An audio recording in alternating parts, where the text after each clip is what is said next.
This is Julius Caesar, and I'm going to tell you how he started a civil war by crossing a river. Caesar was elected governor in 59 BC.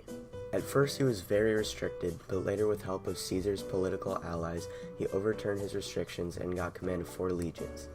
In each legion, they had around 4,000 to 6,000 soldiers, and those soldiers were called legionaries. He was to govern over Cisalpine Gaul and Illyricum, with Transalpine Gaul, which is southern France, was added later. As governor, Caesar had immunity and a special 5-year term, in contrast to the typical year-long terms. After Caesar heard some of the Gallic allies, with the help of Germanic tribes, were planning to migrate near Italy, he defeated the tribes and raised 2 new legions. Tribes hearing about what Caesar has done up north started preparing themselves for Caesar if he ever decided to show up. Caesar heard about this and conquered the tribes. In 53 BC, a man named Pompey was sole consul. Pompey previously was married to Caesar's daughter, but she died in childbirth. At the time of him being appointed, he married the daughter of a political opponent of Caesar.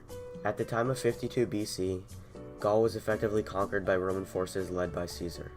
In 50 BC, the Senate led by Pompey ordered Caesar to return to Rome because his term as governor was over. In fear that he would be persecuted as a war criminal without immunity, Caesar was put in a dilemma.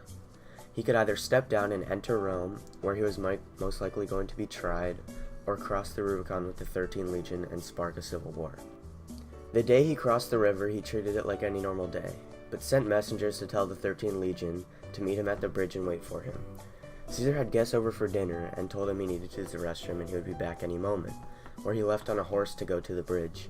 He decided to cross the Rubicon with his army, and Pompey and others of the Senate fled further south. They managed to escape from Caesar, who was going after them. Caesar and his men went on a 27-day march and got Pompey and barely managed to defeat him. After that, in Rome, Caesar was appointed dictator.